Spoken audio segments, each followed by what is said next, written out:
So I'm Joey. Hi, I'm Jonna, and we were married 6 months ago and met while we were doing schools here at Youth with a Mission.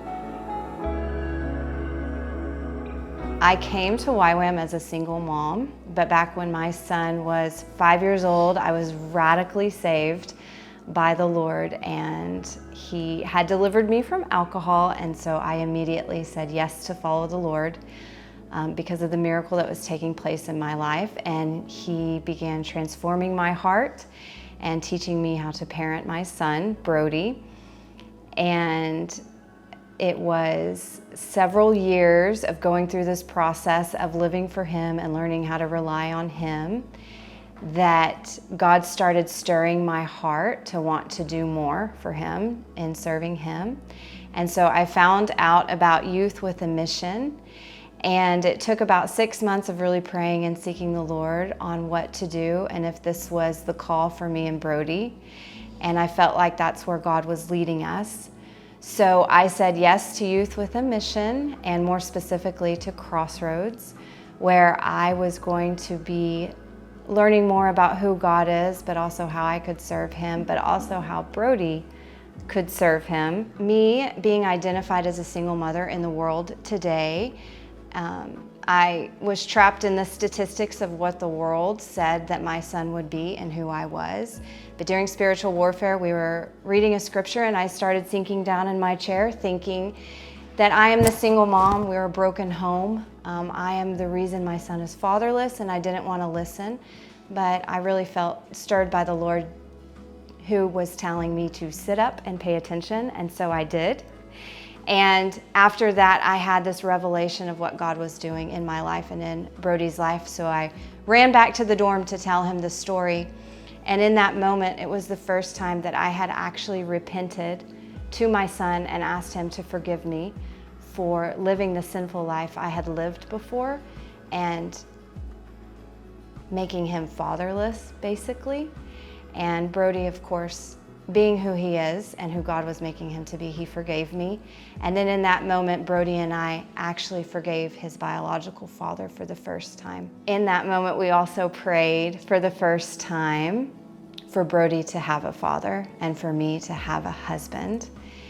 And it was the one and only time we prayed for it. And you know, it's moments like that when you're like, okay, I said this prayer. I wonder what God's gonna do with it. And 5 months later, I met Joey. I had also, like Jonna, come out of a history of alcohol and also other substance abuse. And so YWAM Tyler was really my first exchange with a Christian community. I grew up without a father. And as circumstances would have it, I began to follow in my father's footsteps, who had actually passed away due to drug use when I was 7 years old. And in following in his footsteps, I made some poor choices growing up, and it was in the midst of those poor choices where I cried out to God when I was about 28 years old.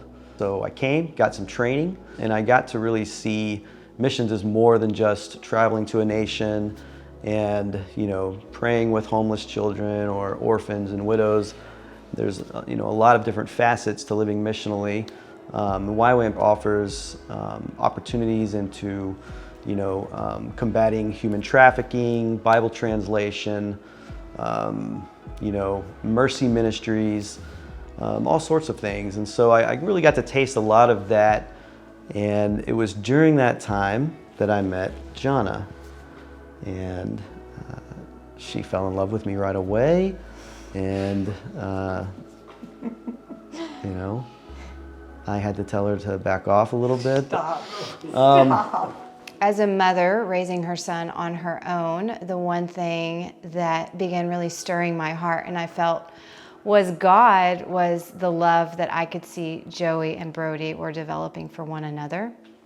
And Joey not having a father, I felt like was God's redeeming love in allowing him to fall in love with this child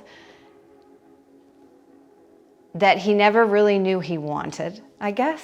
Yes. And so just the love that I was seeing develop between them and the love that I obviously was having for Joey, it was very clear that when I thought about that prayer that Brody and I had many months ago, God was answering our prayer. And you never know how God is going to answer your prayer. And it's always different than you could ever imagine. And sometimes you forget about the prayers that you pray until moments like this when God reveals something new again, because that's just who He is. But also we realized that after committing to one another and saying we wanted to date and we wanted to see where this went, we still very much in our relationship needed to say yes to God first. It had been our transformation. It had been part of what God was doing in our life from the moment He delivered both of us from our past. We said yes to Him. We wanted to follow Him. He was everything that we wanted to live for. And just because we were dating, we realized we still needed to do that. And so when Joey went to Africa, he said yes to follow the Lord to Africa, and I was saying yes to the Lord to stay here at Youth with a Mission and serve. And individually, what God was doing in our lives and in our hearts was preparing us to commit to one another one day, and was, if you will, lining up our call to the broken and the marginalized and the lost people of this world, the addicts that we can relate to, but also the people that you're not gonna see in church on Sunday morning. We read the scripture that says when we say yes to one another and we get married, we become united as one flesh. And it was God really revealing to us that when we committed to God first and then committed to one another, He lined us up with the same call so that together as a family, we could reach the people that God put in front of us.